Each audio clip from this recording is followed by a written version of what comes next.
बिस्मिल्लाहिर्रहमानिर्रहीम। अस्सलाम वालेकुम नाज़रीन, आप देख रहे हैं द लास्ट स्टार। मैं हूं यासिर रशीद और मेरे साथ हैं सीनियर सहाफ़ी राना मोहम्मद अजीम साहब। नाज़रीन, मुल्क भर के फ्रंट लाइन हेल्थ वर्कर्स के लिए बाकायदा वैक्सीनेशन का आगाज़ हो चुका है। इस्लामाबाद समेत चारों सूबों बशमूल गिलगित बल्तिस्तान में कोरोना वैक्सीनेशन सेंटर्स कायम कर दिए गए हैं जो बाज़ाब्ता फ़ाल भी हो चुके हैं। अगर तादाद की बात की जाए तो पंजाब में 189 हैं, सिंध में 14 है, केपी में 280 हैं, बलूचिस्तान में 44 हैं और इस्लामाबाद में 14, आज़ाद कश्मीर में 25 और गिलगित बल्तिस्तान में 16 कोविड वैक्सीनेशन सेंटर्स बनाए गए हैं।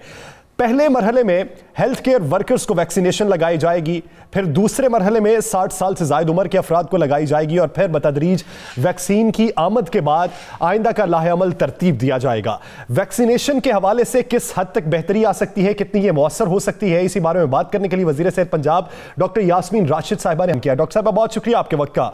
डॉक्टर साहबा, पाकिस्तान के लिए एक बड़ी खुशखबरी भी है, खुशाइंद बात भी है कि चाइना ने कहा कि पहला मुल्क पाकिस्तान है जिसे हम वैक्सीनेशन फराहम कर रहे हैं। आपके नज़दीक अब तक जितने ट्रायल हो चुके हैं उन ट्रायल के नतीजे के मुताबिक ये वैक्सीन कितने फीसद तक कारआमद पाई गई है? मेरा ख्याल है जी, सबसे बड़ी बात है, पहले तो मैं शुक्रिया अदा करना चाहूँगी चाइना का कि आपको पता है कि there are all weather friends और हमेशा उन्होंने पाकिस्तान को सपोर्ट किया है और अल्हम्दुलिल्लाह आज जैसे उन्होंने 5 लाख पहली जो कंसाइनमेंट भेजी है वैक्सीन की, ख़ास तौर पे हमारे हेल्थ केयर वर्कर्स के लिए, उसके लिए हम बहुत ज़्यादा शुक्रगुजार हैं। और फेडरल गवर्नमेंट ने इंसाफ के साथ सारे सूबों को उसका हिस्सा दिया है, जिसमें हमें भी 70,000 वैक्सीन जो है मिली है। नेचुरली देखें, जब एक दफ़ा वैक्सीनेशन, ख़ास तौर पे जो हमारे सबसे वल्नरेबल ग्रुप होता है वो हमारे हेल्थ केयर वर्कर्स हैं और हमारे हेल्थ केयर वर्कर्स ने बहुत कुर्बानियाँ दी हैं।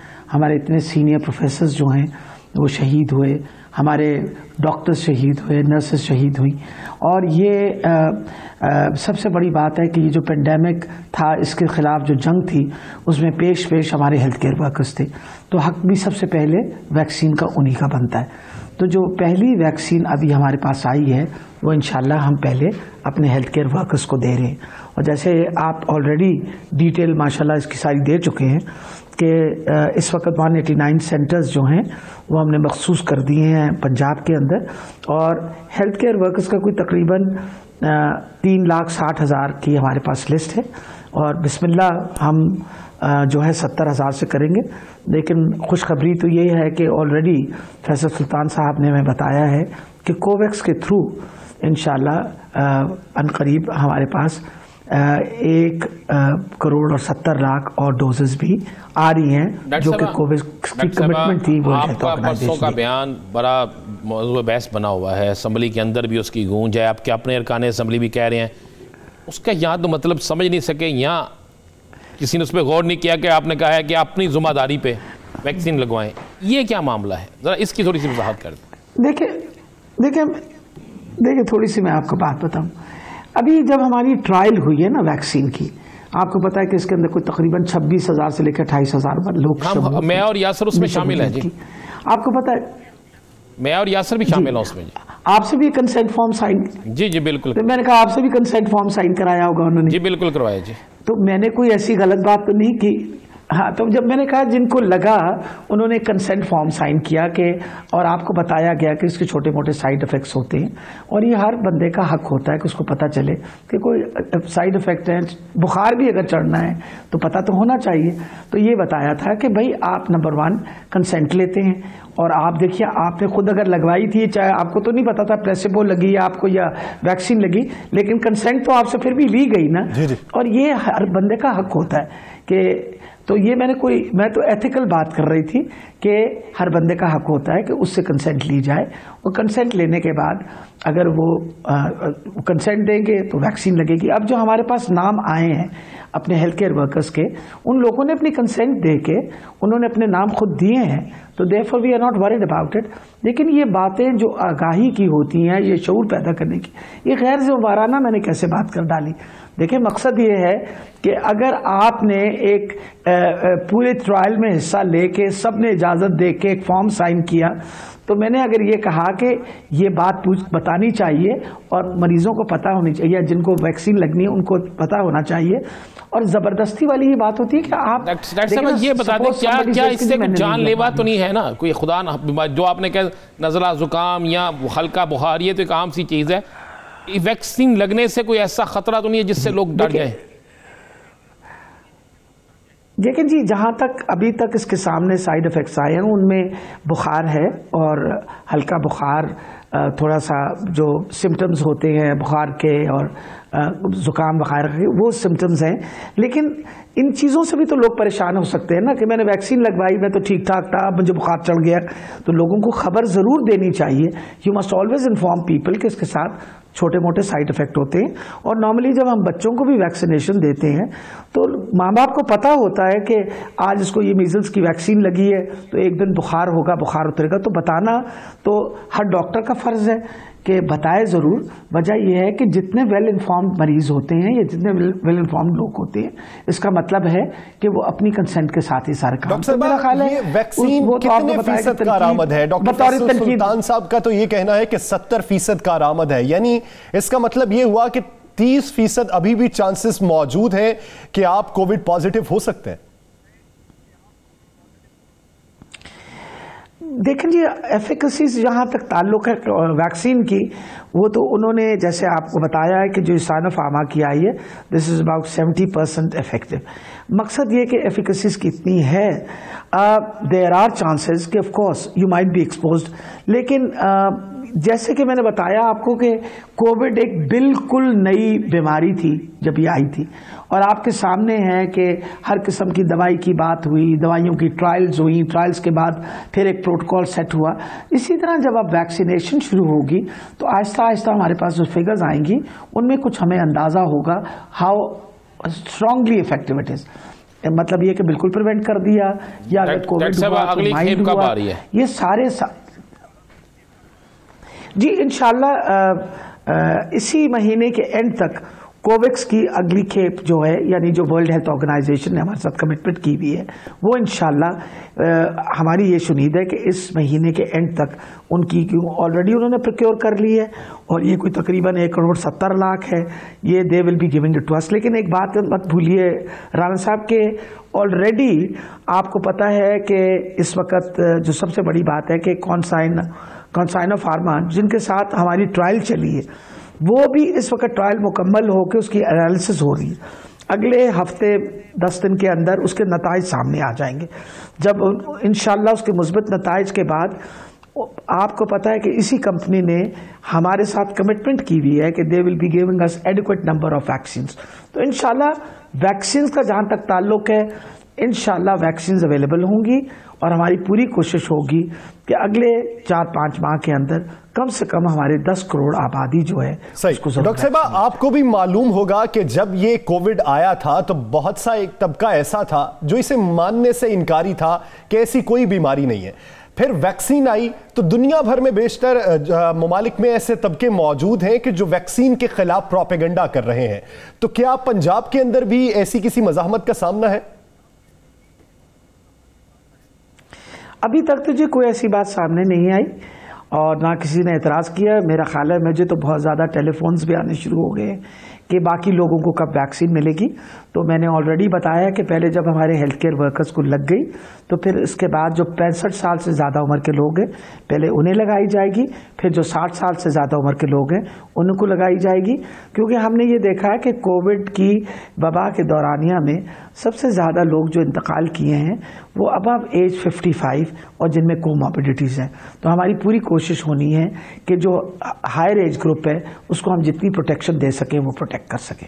डॉक्टर साहब, सिंध हुकूमत इल्ज़ाम लगा रही है कि वैक्सीन ख़रीदने में बाहर से लाने के मामले में वफाक हमारी मुखालफत कर रहा है, हमारे लिए मुश्किलात पैदा कर रहा है। इसमें कोई हकीकत है? मुझे तो बहुत ही अफसोस होता है ये बात सुन के, क्योंकि जब हम सारे इकट्ठे बैठते हैं तो तब तो ऐसी कोई बात नहीं होती जिसमें उनकी मिनिस्टर भी होती हैं, मैं भी होती हूँ। मकसद ये है कि आपकी अगर ड्रैप के साथ वैक्सीन रजिस्टर हो गई है तो फिर आप पे तो कोई पाबंदी नहीं रही ना। इट्स अ रजिस्टर्ड वैक्सीन, आप उसकी प्रोक्योरमेंट कर सकते हैं, आपको किसी ने प्रोक्योरमेंट से मना नहीं किया, कोई ऐसी परमिशन की ज़रूरत नहीं है if it is already registered with trap. और हमारी इतला के मुताबिक एस्ट्राजेनेका की, साइनोफार्मा और सबसे इम्पॉर्टेंट ये चीज़ है कि स्पुतनिक जो है ये ऑलरेडी रजिस्टर्ड है ट्रैप के साथ। तो अगर वो प्रोक्योर करना चाहते हैं मेरे अंदाजे में तो बिल्कुल कोई पाबंदी नहीं है, बल्कि हम खुद भी निगोशिएट कर रहे हैं, क्योंकि पंजाब हुकूमत भी अगर इंशाल्लाह बल तो हमें बहुत उम्मीद है कि फेडरल गवर्नमेंट जिस तरह बहुत मेहनत से काम कर रही है और उन्होंने पहली खेप जिस तरह उन्होंने मंगवा के और ऑलरेडी बांट के बाकी दुनिया में अगर लग रही है हेल्थ केयर वर्कर्स को, तो अल्हम्दुलिल्लाह पाकिस्तान में भी लग रही है। तो अनकरीब अगर वैक्सीन हमारी आनी शुरू हो गई तो ठीक है, वरना हम भी ज़रूर कोशिश करेंगे। और हमें तो कोई, हमारे पे तो कोई पाबंदी नहीं है, तो कोई खुदा न खास्ता सिंध पे कोई अलहदा पाबंदी तो नहीं लगाई जा रही।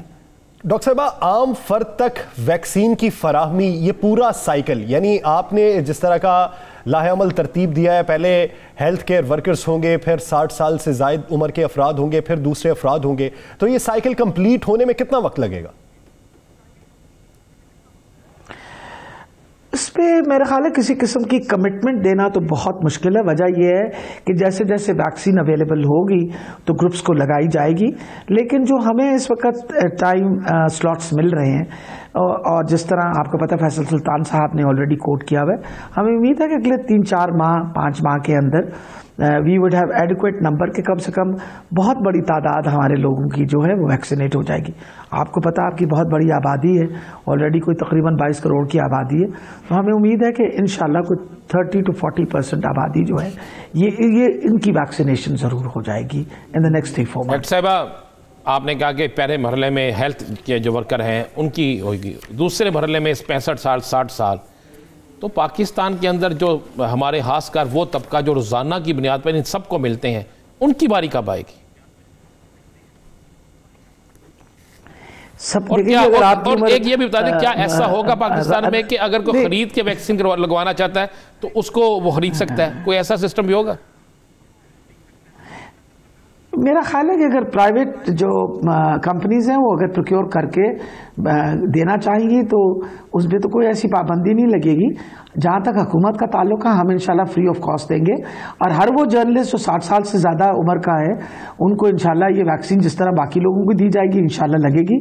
आप बिल्कुल तसल्ली रखें, इसमें ये तो नहीं करना ना कि हमने तो कहा है कि above the age of 60, it could be a journalist, it could be anybody, पर वो सबसे ज़्यादा वल्नरेबल जो ग्रुप है वो आपका इसलिए वल्नरेबल है कि जो हमारी फर्टिलिटीज़ हुई हैं, यानी वो लोग जो इंतकाल किए हैं वो ज़्यादातर इस उम्र से ज़्यादा के लोग हैं, तो सबसे ज़्यादा तो हमें उनको। डॉक्टर साहब, क्या ये बेहतर नहीं है कि ये सारी वैक्सीनेशन जो मुहिम है ये हुकूमत के बैनर तले ही हो? अगर प्राइवेट सेक्टर में ये चली जाए तो फिर रेट में फ्लक्चुएशन जो होती है वो माजी में भी देखने में आई थी, तो फिर उसको कैसे कंट्रोल किया जाएगा? देखिए, जहाँ तक हुकूमत का ताल्लुक है, अभी तो मुझे लगता है कि प्राइवेट सेक्टर को प्रोक्योर करते हुए कुछ वक्त लगेगा।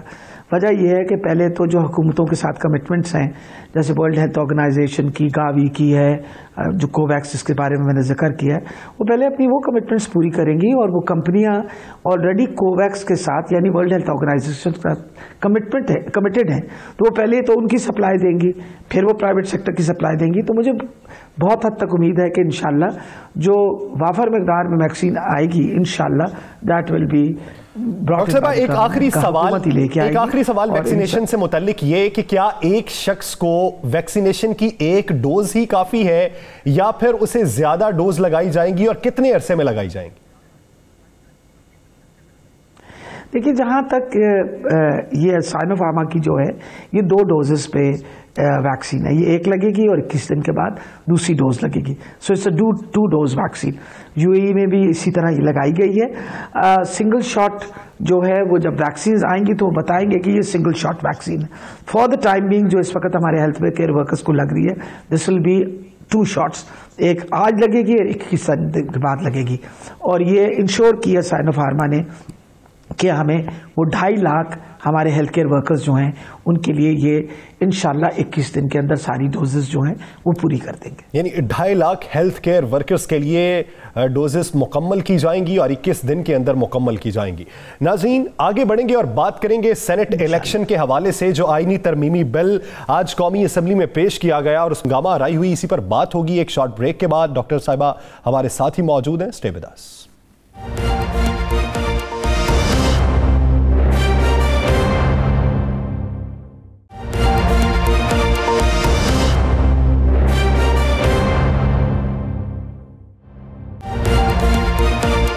Welcome back. नाज़रीन, आज कौमी असम्बली का इजलास हुआ और फरूक नसीम साहब की जानिब से बिल पेश किया गया जो सेनेट इलेक्शन में ओपन बैलेटिंग के हवाले से था, जिस पर अपोजिशन की जानिब से हंगामा आराई की गई, शोर शराबा किया गया। फरूक नसीम का यह कहना था कि शायद अपोजिशन को यह मालूम नहीं है कि आइन में तरमीम करना कैसे आइन की रूह से मुनाफी हो सकता है। अपोजिशन के बेशतर हलकों की जानिब से डेस्क बजाए गए, हुल्लड़बाजी की गई, आवाजें कसी गई और इसी दौरान इस पर कोई बहस नहीं हो सकी। अपोजिशन की जानिब से पहले कोरम की निशानदही की गई और उसके बाद फिर वॉकआउट कर दिया गया। तो क्या इस आईनी तरमीमी बिल पे अपोजिशन और हुकूमत एक पेज पे आ सकते हैं? इसी बारे में डॉक्टर साहिबा की राय भी जानेंगे। डॉक्टर साहिबा, हम अवाम जो है ये मुंतखब करते हैं अपने अवामी नुमाइंदे कि ये फ्लोर ऑफ द हाउस अवाम के लिए काम करेंगे, कानून साजी करेंगे, लेकिन एक पार्लियामेंट के अंदर जब एक बिल पे बात होनी हो, आइंदा की हिकमत अमली तरतीब देनी हो और वहां पे हुल्लड़बाजी होती रहे, तो फिर अवाम किधर जाएंगे? मेरा ख्याल है ये तो अब अपोजिशन का वतीरा ही बन गया है कि मैं ना मानूं। आप मुझे ये बताइए, जब इनका चार्टर ऑफ डेमोक्रेसी बना था जिसमें नवाज शरीफ और बेनज़ीर भुट्टो जो थी वो बैठे थे, तो one of the important part of this charter of democracy was कि सेनेट की इलेक्शन के अंदर ओपन बैलेटिंग होगी। एम आई राइट और नॉट? ये बात थी या नहीं थी? तो आज अगर हम कहते हैं कि ओपन बैलेट, तो वजह यह है कि हर मर्तबा हॉर्स ट्रेडिंग की बात होती है, हर मर्तबा वोट खरीदने की बात होती है, और हम चाहते हैं कि ऐसी कोई बात ना हो और हमेशा कोशिश करनी चाहिए कि अगर सेनेट की इलेक्शन हम ओपन बैलेट से करेंगे तो कम से कम ये जो इस तरह के इल्ज़ामात लगते हैं वो इल्ज़ामात तो ख़त्म हो जाएंगे। और इस चीज़ के ऊपर तो ये खुद भी इस बात में एग्री करते थे और ख़ुद भी चाहते थे। तो अब क्योंकि ये तहरीक इंसाफ कह रही है तो वो वाली बात है कि जो बात तहरीक इंसाफ कह रही है वो बात हम नहीं करनी। एंड ऑफ द डे वो लेजिस्लेशन जो आपकी इस किस्म की बातों को मिनिमाइज कर सके। इलेक्शन का एक ऐसा सिलसिला, particularly way senate election is concern, senate के इलेक्शन के अंदर बरसों से हॉर्स ट्रेडिंग का इल्ज़ाम लगता रहा, और अगर ये ना लगता होता तो शायद इनकी चार्टर ऑफ डेमोक्रेसी में भी इस बात का जिक्र ना होता। आज जब हमें सबको मौका मिल रहा है कि हम लेजिस्लेशन करें और इसको एक ओपन बैलेट से और फेयर तरीके से करें, तो मुझे तो यकीन जानिए समझ ही नहीं आ रही कि एतराज़ किस बात का। हाँ, एतराज़ इस बात पे ज़रूर है इनको कि ये तहरीक इंसाफ ने क्यों बिल पेश किया, क्योंकि जो बात तहरीक इंसाफ ने करनी है वो बात इन्होंने नहीं मानी। कल हमारे प्रोग्राम में कहा कमर कायरा ने, उन्होंने कहा जी हम सरप्राइज़ देंगे, और बहुत से तहरीक इंसाफ के MNA MP हमारे राब्तों में है और इस सेनेट इलेक्शन में ऐसा सरप्राइज़ देंगे तहरीक इंसाफ जो से भागना पड़ जाएगा। सरप्राइज़ उनका कहना है कि जीतेंगे सेनेट की नशिस्तें ज़्यादा। तो क्या वाकई तहरीक इंसाफ के अंदर कोई ऐसा माहौल बन चुका है? एक हम ख्याल ग्रुप तो सामने आ गया है। मेरा ख्याल है जहाँ तक पीपल पार्टी का ताल्लुक है वो तो शायद इस पोजीशन में बहुत अरसे से नहीं है कि किसी किस्म की सरप्राइज़ दे। आपको कोई सरप्राइज़ नहीं मिली हो तो मुझे नहीं पता। तकलीफ दे बात यह है कि इतनी बड़ी पार्टी मखसूस होकर रह गई एक सूबे के अंदर आपके सामने ही है। पंजाब में जो पीपल पार्टी का हाल है वो आपके सामने ही है, ये किसी ढकी छुपी बात तो नहीं है। एक ज़माना था जब कभी सोचा ही नहीं जा सकता था कि लाहौर के अंदर पीपल पार्टी जो है टफ कंपटीशन ना दे। हालात ये हैं कि कहीं उसने 1000 वोट लिया, कहीं 1200 वोट लिए। अब जब ऐसी सिचुएशन हो तो मुझे नहीं पता कैसी कोई नई सरप्राइज आ रही। सरप्राइज जो आपके नाराज अरकान है उनका क्या बनेगा डॉक्टर साहब? मेरा ख्याल है कि कोई ऐसी नाराज़गी मुझे तो नहीं लगती। अल्लाह ताला खैर रखे इंशाल्लाह। ये बातें सुनते रहते हैं, आपको पता है हर इलेक्शन से पहले एक खपरौला मचता है और ये नाराज़गियाँ होंगी और सरप्राइज होगा और फलां होगा। पंजाब में कितनी नशिस्तें रहेंगी? तो वो कहती है अल्लाह ताला खैर रखे जी। जितनी नशिस्तें हमारी इस मरतबा मेजॉरिटी जो है, बहुत उम्मीद है कि इंशाल्लाह इस मरतबा मेजॉरिटी जो है सेनेट के अंदर इंशाल्लाह तहरीक इंसाफ की होगी और उनके जो अपना कोलिशन पार्टीज हैं उन्हीं की होगी। डॉक्टर साहब, ओपन बैलेटिंग होनी चाहिए, शफाफ तरीका होना चाहिए, हॉर्स ट्रेडिंग नहीं होनी चाहिए, ये एक बुनियादी नुक्ता है। लेकिन आज जब अपोजिशन की जानिब से वावेला किया गया तो अफसोस उस वक्त भी हुआ जब कुरैशी साहब ने यह कहा कि अपोजिशन अगर सुन सकती है, बात सुना सकती है तो हम बात करने को तैयार हैं। तो उसके जवाब में जमीयत उलमा इस्लाम फ़कीह रहनुमा मौलाना असदुर रहमान ने यह कहा कि हम सुनेंगे भी और सुनाएंगे भी। जब वो बात कर रहे थे तब वही तर्ज अमल जो अपोजिशन का कुछ देर पहले था वो हुकूमती बेंचेस की जानिब से अपनाया गया, डेस्क बजाने शुरू कर दिए गए। यानी दोनों तरफ से एक जैसा तर्ज अमल अपनाया जाए और वहां पे संजीदगी ना दिखाई जाए तो बात कैसे होगी? मेरा ख्याल है कि जी अहम चीज़ ये है कि आप देखिए इंटेंशंस देखें तहरीक इंसाफ की क्या है। आप मुझे बताइए कि पहले दिन से हमारी पूरी कोशिश है इलेक्टोरल प्रोसेस के ऊपर। सबसे पहले तो हमने तनकीद की थी, आपको भी याद होगा 2013 के इलेक्शन के अंदर जब हमने कहा था कि जी हमारे आप 4 सीटें खोलें, आपके सामने था कि हमने तनकीद की थी। सबसे ज़्यादा पटिशन्स भी हमें ने जमा करवाई। मुझे अभी तक याद है कि मेरी 2017 की जो इलेक्शन थी उसके अंदर मैंने 32 पटिशन्स जमा करवाई थी, क्योंकि हमें ये लगता है कि जो इलेक्टोरल प्रोसेस है it should be clean as much as possible. अब जहाँ तक आज ईवान की कार्रवाई हमने ऐसे देखा जैसे मछली मंडी बन गई है, स्पीकर का गिराव किया गया, नारेबाजी की गई, वहाँ पर का जो एजेंडा था उसकी कॉपियाँ फाड़ दी गई, करारदाद की कॉपियाँ फाड़ी गई और इस तरह लग रहा था कि ये कौमी असम्बली का कोई इजलास नहीं हो रहा, किसी मोहल्ले में कोई लड़ाई हो रही है। तो इसमें किसका कसूर है और क्या अपोजिशन जानबूझ के कर रही है, हुकूमत की तरफ से भी ऐसा हो रहा है या माहौल ऐसा बनाया जा रहा है कि किसी चीज़ को सामने ना लाया जा सके? मेरा ख्याल है जी सबसे बड़ी ये बात है कि ये आपके सामने ही है, अपोजिशन ही सारा खपरौला डाल रही होती है और नेचुरली फिर उसकी रिटेलिएशन में जब उनकी बारी आती है तो पीपल ऑल्सो रिटेलिएट। कुछ लोग तो नहीं करेंगे पर कुछ कर जाते हैं।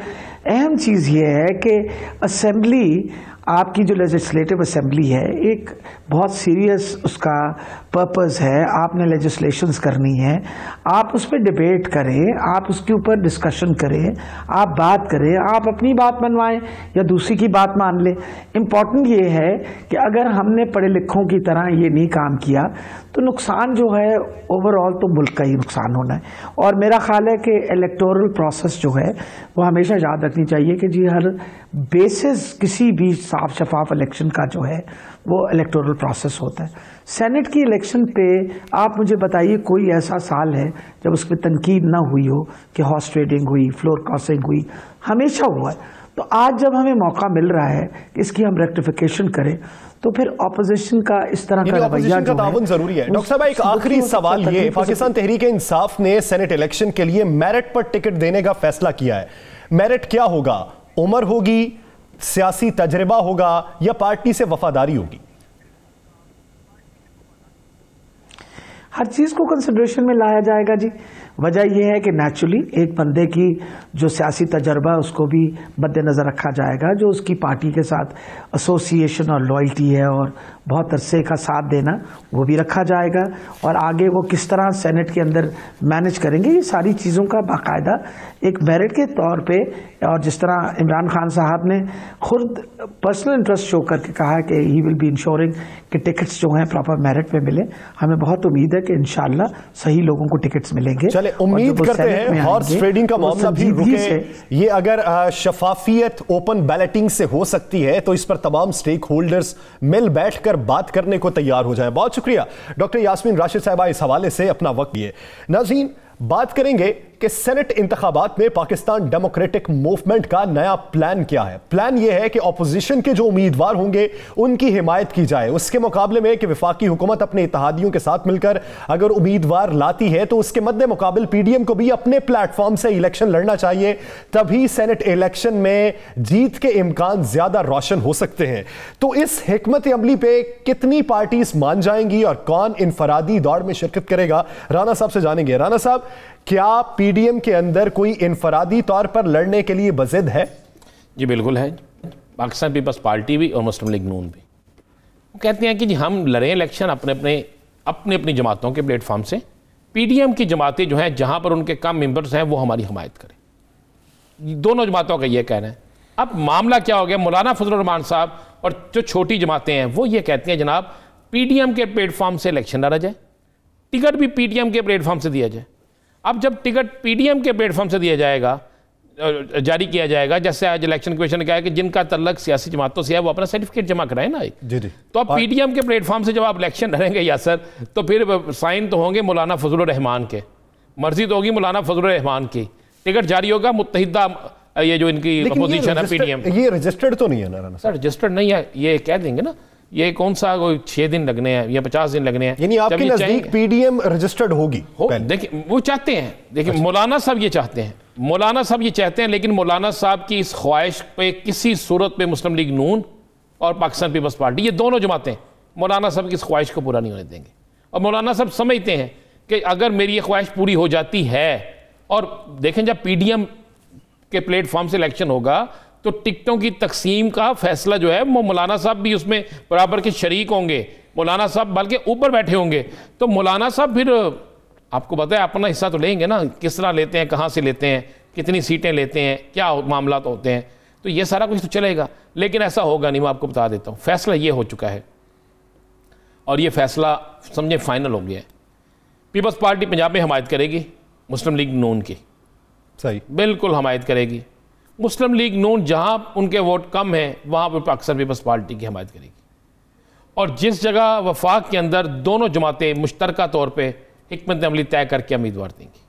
राना साहब, आपने आज एक देखा है कि पाकिस्तान पीपल्स पार्टी ने जो इंडिविजुअल मूव खेला है, उन्होंने अपना एक स्ट्रॉन्ग कैंडिडेट शो किया साबिक वज़ीर-ए-आज़म यूसुफ रज़ा गिलानी, और उन्होंने साथ में ये कहा कि अगर ये मुंतखब हो गए तो चेयरमैन सेनेट के उम्मीदवार भी ये होंगे। तो आपका ख्याल है कि कंसेंसस है इस बारे में पीडीएम के साथ उनके? बिल्कुल नहीं है जी, बिल्कुल नहीं है। पहले तो ये देखा जाएगा कि यूसुफ रज़ा गिलानी इलेक्शन कहाँ से लड़े, क्या सिंध से दे रहे हैं उन्हें? नहीं, पंजाब से, वफाक से। वफाक से जीत सकते हैं, बिल्कुल जीत सकते हैं। लेकिन मुझे एक बात बताएं, फिर मैं वही बात करूंगा, चेयरमैन सेनेट मुस्लिम लीग नून क्यों नहीं लेगी? ये एक बड़ी बात है ना कि आपने अभी लाहेअमल तय नहीं किया, लेकिन पीपल्स पार्टी अपने चेयरमैन सेनेट के उम्मीदवार को मैदान में उतार रही है। कल आपसे कहा था कि पीपल्स पार्टी इनसे लैदा होगी, याद है मैंने कल कहा था? जी जी। हमने कल के प्रोग्राम में कहा था। देखिए ये जो है ना मुत्तहिदा अपोजिशन जो है पीडीएम, ये सिर्फ है एक नाम। इसमें हर खिलाड़ी जो है ना कोशिश कर रहा है कि मुझे जो अच्छा मिलता मैं ले जाऊँ। इसके तमाम सियासी जमातें, छोटी बड़ी, सारा कुछ ये होने दें। इलेक्शन के बाद आप देखिएगा क्या होता है। देखिए यूसुफ रज़ा गिलानी, पहली बात तो यह है कि अगर मुस्लिम लीग नून चाहेगी तो यूसुफ रज़ा गिलानी जीतेगा, मैं आपको ये भी बता दूँ। सही, हाली पीपल्स पार्टी की चाहने से यूसुफ रज़ा गिलानी नहीं, यानी पीएमएलएन का साथ हो तो चेयरमैनशिप पक्की हो सकती है, फिर हो सकती है। लेकिन उसमें भी देखना जोड़ तोड़ तो बड़ा होगा ना, ये कोई ज़्यादा वोटों का फ़र्क नहीं है। जहाँ पे बहुत ज़्यादा वोटों का फ़र्क था उस वक्त निकल गया था ना। ये ओपन बेल्ट अगर नहीं होता और खुफिया रायशुमारी होती है तो उसमें तो इस सेनेट के इलेक्शन में क्या होगा, फिर आगे जाके क्या होगा, ये बड़ा कुछ होगा। मैं आपको बता दूं, ये मुस्लिम लीग नून जो है वो पंजाब में हमायत लेगी, पीपल्स पार्टी सिंध में लेगी नून लीग से, वफाक में इन्हें कुछ लोग कुछ देओ, इस पॉलिसी पे चलना पड़ेगा। मौलाना फजलुर रहमान के भी वहाँ पे वोट हैं, वहाँ पे एएनपी के लोग भी बैठे हैं, महमूद अचकज़ई भी बैठे हैं। तो ये किसी बात से ही किसी की सपोर्ट करेंगे ना, तो ये किसी ना किसी सूबे में कुछ देना पड़ेगा, फिर उसके बाद होगा। 4 फरवरी के इजलास में ये जो नॉमिनेशन आई है इस पे क्या बहस होती है और इस पे तहफ़्फ़ुज़ात? 4 फरवरी को वही होगा जो हमने 3 दिन पहले का, जरा कल 4 फरवरी है, उसके बाद इनकी प्रेस कॉन्फ्रेंस होगी, मीडिया में आएगी, तो रात को बैठ कर डिस्कस करेंगे, तो अपने पुराने क्लिप निकाल लेंगे सारे। चले नाज़रीन, आगे बढ़ेंगे और बात करेंगे पीडीएम की कि सेनेट इंतखाबात, इस्तीफे, लॉन्ग मार्च। इस्तीफे की सबसे बड़ी हामी जमात पाकिस्तान मुस्लिम लीग नून। पाकिस्तान मुस्लिम लीग नून में कितने अराकीन हैं जो इस्तीफों के मामले पर तहफ़्फ़ुज़ात का शिकार है या फिर इनकारी हैं? राना साहब, क्या कोई इनकारी है? तहफ़्फ़ुज़ होना तो वो दूर हो जाता है, इनकारी हो तो मनाने में देर लगती है। बिल्कुल जी, मैं आपको एक बड़ी खबर दूं, मुस्लिम लीग नून ये जो इस्लामाबाद में एक रोज़ पहले इजलास हुआ शाहिद खान अब्बासी साहब की रहायश का भी, उसमें जहाँ बहुत सी चीज़ें डिस्कस हुई, ये भी डिस्कस हुआ कि अगर हम इस्तीफ़े देने जाते हैं तो कितने हमारे अरकान ऐसे हैं जो इस्तीफ़े नहीं देंगे। ये बाकायदा कहा गया तो पता चला कि उन्होंने कहा जी हमारे पास जो इतला है, क्योंकि ये सारी थिंक टैंक बैठा था ना, उन्होंने कहा जो हमारे पास इतला है 20 से 23 अरकान ऐसे हैं जिन पर हमें मेहनत करनी पड़ेगी, नहीं तो वो इस्तीफे नहीं देंगे। जो वो कौन कौन है? उन्होंने कहा जो उसमें से चिन्नौर से तलक रखने वाला भी एक MNA है, लाहौर से तलक रखने वाला एक MNA है, शेखुपुरा से डिवीज़न से जो है वहाँ से तलक रखने वाले 2 MNA हैं, लाहौर डिवीज़न ही बनती है सारी। उसके बाद उन्होंने कहा जनाब एक तो ये देखा जाए कि कसूर से हमारा एक बड़ा तगड़ा MNA है, वो जो तहरीर लिख के लाया है, जो 2 तहरीर उसने इस्तीफ़े की जमा कराई है, उसके बाद वो 3 मीटिंगों में नहीं आया, तो उसे खदशा था कि जिस मीटिंग में अगली में जाएंगे शायद इस्तीफ़ों का फैसले ना हो जाए। तो उन्होंने एक डिटेल वहाँ पे एक एक नाम डिस्कस किया गया। फिर मैं आपको मज़े वाली बात बताऊँ, वहाँ पर तो ये भी हुआ कि जिन 2 अरकान के इस्तीफ़े कौमी असम्बली के स्पीकर के पास पहुँच गए थे, जब उन्हें मरियम ने कह दिया था, मरियम साहबा ने कह दिया था कि मुँह पे मारे जाके इस्तीफ़े, तो उन्होंने इस्तीफ़े क्यों नहीं दिए? क्यों नहीं दिए? क्यों इनकारी हुए? क्यों इस्तीफे दे के नहीं आए? अगर वो दे के आ जाते तो आज मूवमेंट चेंज होती। ये यासर बकायदा का। अब 20 से 23 अरकान ऐसे हैं जिन पर उसमें वो नाराज अरकान भी शामिल? जी, नाराज अरकान में नहीं, आप सूबाई असम्बली नहीं, कौमी असम्बली की बात कर। अच्छा, एक तो ज़हन में रखिएगा, इन्होंने इस्तीफे सिर्फ कौमी असम्बली से देने हैं, सूबाई असम्बली से नहीं देने। पंजाब में भी नहीं देंगे? नहीं, बिल्कुल नहीं देंगे, बिल्कुल नहीं देंगे। मैं आपको ये लिख के दे दूँ, ये कौमी असम्बली में इस्तीफे देंगे। अगर देने गए तो अगर 1%, तो उसमें 20 से 23 अरकान है जिन पर इनको खुद शक है। और मैं आपको ये बता दूं, अगर इनको शक ना होता तो 31 जनवरी को ये कुछ ना करते, उन तमाम लोगों के इस्तीफे मीडिया में दे देते कि जनाब ये इस्तीफे हैं, और कम से कम इससे खेलते। आप गौर करें ना, किसी एक सियासी जमात ने 31 जनवरी को कोई एक ऐसी बड़ा काम किया क्या? वो इस्तीफों की लिस्ट दी। ग्रुप ऐसा मौजूद है जिससे खदशात हैं, जिसकी वजह से ये जो इकदाम है ये उठाया नहीं फिल वक्त जा सकता। इस बारे में कुछ अंदर मुशावरत चल रही है। राना साहब ब्रेक पे जाना है, लेकिन ब्रेक से पहले एक पूछनी है, मौलाना फजलुर रहमान साहब को हालिया कोई तोहफा भी मिला? तोहफा नहीं मिला। एक बहुत बड़ी आपको एक खबर दे दें, मैं नाम नहीं दूंगा। 2 करोड़ रुपए की एक गाड़ी ली गई है। 4 करोड़ रुपया तकरीबन उस गाड़ी की कीमत है, 4-4.25 करोड़ रुपये। हमारे पास जो इतला है कि 2 करोड़ रुपए की वो बुलेट प्रूफ गाड़ी है, कोयटा से ख़रीदी गई है। आधा तोहफा ही हुआ? हाँ, तोहफा, और नॉन कस्टम पेड है। मैं ये भी आपको बता दूँ, नॉन कस्टम पेड है। अब उस पर किसने कौन सा किस तरह नंबर लगाना है, ये तो अब अदारों को देखना होगा कि किस तरह पकड़े जाना है। वो जो अहम शख्सियत है, बहुत करीब है, इनके करीब तर हैं बल्कि करीब तरीन है, वो कोयटा गए थे। कोयटा जाके कुछ पेमेंट कर दी गई है। नैब में उनके हवाले से भी तो तफ्तीश नहीं जारी? नहीं, अभी उनका नाम आएगा शायद, लेकिन मैं आपको बता दूं कि ये बहुत करीब है। मुझे कहेंगे तो मैं वक्त आने पे नाम भी बता दूंगा, नाम मेरे पास मौजूद है, जहाँ से गाड़ी ली है, कितने में ली है, जो गाड़ी पहुँचाएगा, गाड़ी का कलर कौन सा होगा, सब कुछ बता दूँ। चले वक्त आने पे उसकी तफसीलात भी मंजर आम पे लाएंगे। नाज़रीन, वज़ीर आज़म इमरान खान ने महंगाई को रोकने के हवाले से और अशियाए ज़रूरिया की कीमतों में कमी लाने के हवाले से मार्केट कमेटीज खत्म करने का फैसला किया। इसी पर बात करेंगे एक शॉर्ट ब्रेक के बाद। Stay with us.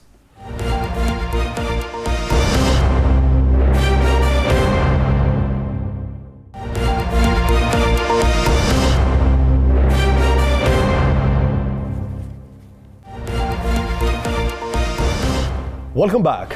नाज़रीन, वज़ीर आज़म इमरान खान ने आज एक बड़ा फैसला किया कि मार्केट कमेटीज़ को ख़त्म कर दिया जाएगा। मार्केट कमेटीज़ होती क्या हैं? मार्केट कमेटीज़ वो होती हैं जो कीमतों का तयन करती हैं और कीमतों को उनकी सतह पर बरकरार रखने के लिए इकदाम उठाती हैं। लेकिन उनके हवाले से बहुत सी शिकायत मौसूल हो रही थी, जिसकी वजह से महंगाई में इजाफा हो रहा था। अशियाए ज़रूरिया की कीमतें मुस्तहकम नहीं हो रही थी और उन पर काबू नहीं पाया जा रहा था, जिसकी वजह से मार्केट फ्लक्चुएशन का शिकार थी। इसी वजह से ये इकदाम उठाया गया। लेकिन इसके मुतबादिल हिकमत अमली क्या है, ये राना साहब से जानेंगे। राना साहब, मार्केट कमेटीज़ अगर ख़त्म कर दी जाएंगी तो फिर वो कंट्रोल ज़िलाई सतह पर होगा, टाउन कमेटीज़ की सतह पर होगा, किस सतह पे होगा और उसमें शफाफियत किस तरीके से आएगी? अच्छा, पहले तो मैं आपको बता दूं, ये जो मार्केट कमेटियां ख़त्म करने का फैसला किया ना, ये वज़ीर-ए-आज़म पाकिस्तान ने 1, 2 या 3 नहीं बल्कि बहुत सी शिकायत और उसके बाद बहुत सी रिपोर्ट्स की रोशनी में की है। मार्केट कमेटियों में गलती से मैं गलती कहूँगा इसे, कि उनमें टेक्निकल बंदा लगाने के बजाय इन्होंने अपने सियासी कारकुनों को मार्केट कमेटियों के चेयरमैन बना दिया। बस पाकिस्तान की सबसे बड़ी मंडी आपकी लाहौर की सब्जी मंडी है, यहाँ पे वकार को बना दिया, किसी जगह किसी को बना दिया। अब मार्केट कमेटियाँ जो होती हैं, chairman market committee, secretary market committee, ये वो लोग होते हैं जिन्होंने वहाँ सामान की रसद, वहाँ पर मसलन आपको पता है कि ये सब्ज़ी महंगी नहीं है, लेकिन अगर सब्ज़ी मंडी से महंगी निकल रही है और बाहर जाकर महंगी हो रही है तो हुकूमत को उसका नुकसान होता है। फल, सब्जियाँ, ये सारी चीज़ें इसी में आती हैं। इसको कंट्रोल करने के बाद चेयरमैन मार्केट कमेटी जो होता है उसका काम होता है, सेक्रेटरी मार्केट कमेटी का काम होता है। हुआ क्या कि सियासी तैनातियाँ हुई, सियासी तैनातियों के बाद उन लोगों ने चीज़ें सस्ती हुई या नहीं हुई, लेकिन उनके घर बड़े अच्छे बन गए, उनकी गाड़ियाँ बड़ी अच्छी हो गई, उनकी मौजें लग गई। यार यहाँ पे होता है यासठ आरती होता है। इन्होंने, इस हुकूमत ने फैसला किया किसान बाजार लगेगा उन कमेटी मार्केटों के अंदर, यानी किसान डायरेक्ट आगे वहाँ खड़ा होकर अपनी सब्जी, अपना सामान खुद फरोख्त करेगा। हुआ क्या कि जहाँ पे किसान बाजार लगने थे वो स्टैंड बन गए। तो जब ये शिकायतें मिली वज़ीर-ए-आज़म पाकिस्तान को, महंगाई तो कंट्रोल भी नहीं आ रही, एक नई फसल आ रही है, सस्ती होनी चाहिए फसल, उसके बाद जो महंगी होता जा रहा है, फल सस्ता होना चाहिए, महंगा होता जा रहा है। तो ये जाके जब चेक किया पता चला कि ये मामलात हैं। जो लोग वहाँ तैनात किए गए हैं उनके अंदर ही बड़ी खराबियाँ हैं, वहाँ पे रिश्वत का बाजार गिरा, जिसके बाद बहुत बड़ा स्टैंड लिया वज़ीर-ए-आज़म पाकिस्तान ने, ये बड़ा अच्छा हुआ।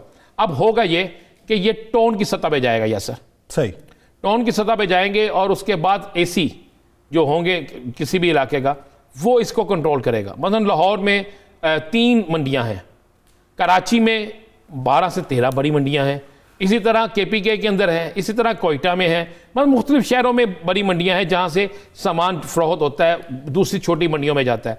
अब वहां पे कंट्रोल करेंगी प्राइस कंट्रोल कमेटियां, वहां पे DCO रेट निकालेगा, कमिश्नर रेट निकालेगा, और एक दिन पहले तयन कर दिया जाएगा कि ये सामान जो है इसका ये रेट है। राना साहब, फिर इस पर अमल दरामद कैसे यकीनी होगा? अमल दरामद के लिए ये देखें कि जब इख्तियारात निचले तबके तक मुंतकिल नहीं होते तब तक अमल दरामद मुश्किल हो जाता है। अगर टाउन की सतह पर ले आएंगे तो कुछ मुश्किलात नहीं पेश आएंगी? नहीं, बिल्कुल नहीं आएंगी। मैं उसकी वजह बताता हूँ ना। टाउन कोई बहुत बड़ा एरिया था, 1, 6 या 7 जो है हल्के उसका एक टोन बनता है MPA का। जी जी।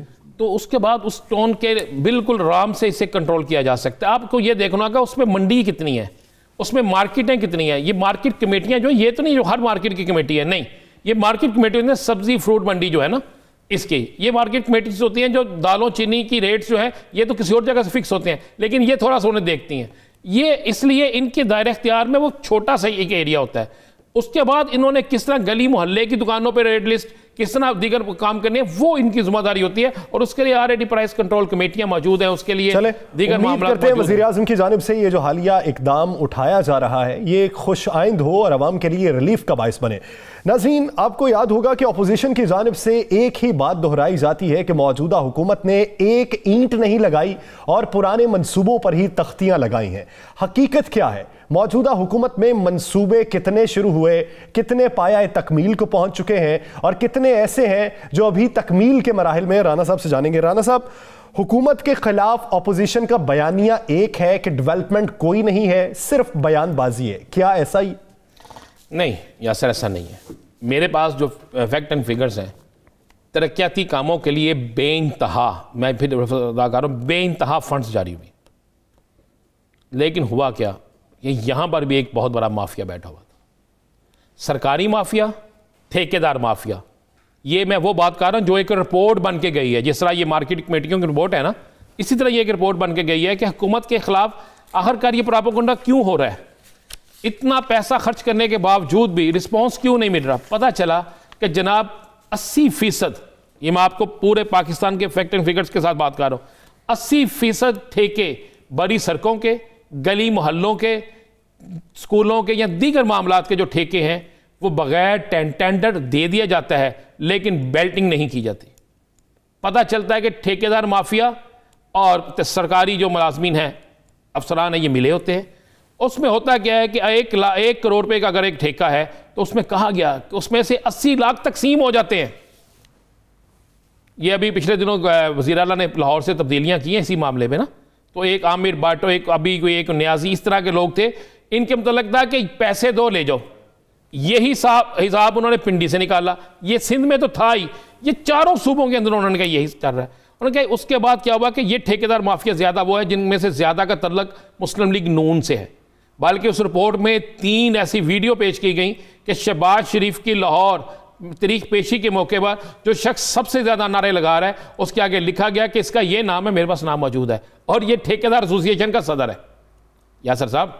और फिर बताया गया कि जनाब टेंडर होने नहीं देते, ये मिली भगत से सारा कुछ तय हो जाता है, पैसे सरकार को लेता जाते हैं, ठेकेदार को ले जाते हैं, फिर वो काम होता ही नहीं, सरकार के खाते में काम हो गया। आप ये बताइएगा एक्शन इस पे क्या होने जा रहा है? एक्शन इस पे ये होने जा रहा है जनाब कि तमाम पुराने ठेके जितने हुए, जितना पैसा गया खरबों रुपए, उसका हिसाब लिया जाएगा। एक कमेटी तश्कील दे दी गई है जो उसे चेक कर रही है। चेक करने के बाद जनाब फिर ठेकेदार और सरकारी अफसर दोनों के खिलाफ एक्शन होगा।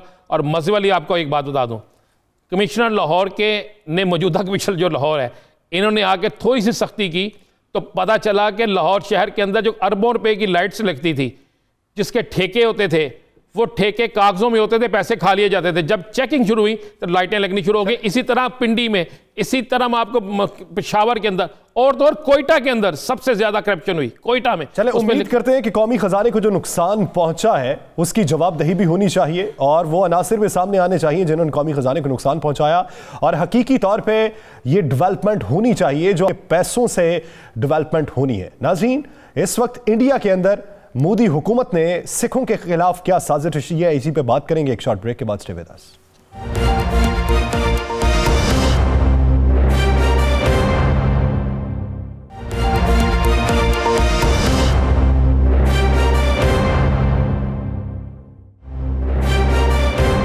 Welcome back. नाज़रीन, हिटलर मोदी सिखों के खिलाफ क्या घिनौनी साजिश रच रहा है, गेम प्लान क्या है? उनके अपने ही करीबी साथी ने भांडा फोड़ दिया है। नाज़रीन, जब शरीके जुर्म ही बोलने लगे और आपका करीबी साथी आपके राज अफशा करने लगे तो आपको अपने गिरेबान में झांक लेना चाहिए और जो इकदाम है उसे पीछे हट जाना चाहिए। राना साहब, ये कितनी तशवीशनाक बात है मोदी हुकूमत के लिए, या फिर ये नॉर्मल रूटीन की बात है उनके लिए? नहीं, ये नॉर्मल रूटीन नहीं है। देखिए, आज से पहले मोदी के खिलाफ ऐसे इंकशाफात पाकिस्तान में तो होते थे, वहाँ पर भारत के अंदर चंद लोग करते थे, कभी ऐसा प्रचार हुआ नहीं था। अब मोदी के करीबी साथी वो खुद कह रहे हैं ना कि मैं भारतीय जनता पार्टी में रहा, वो खुद कह रहा मैं गुजरात का रहने वाला हूँ, वो खुद कह रहा मैं आरएसएस के साथ आज भी हूँ।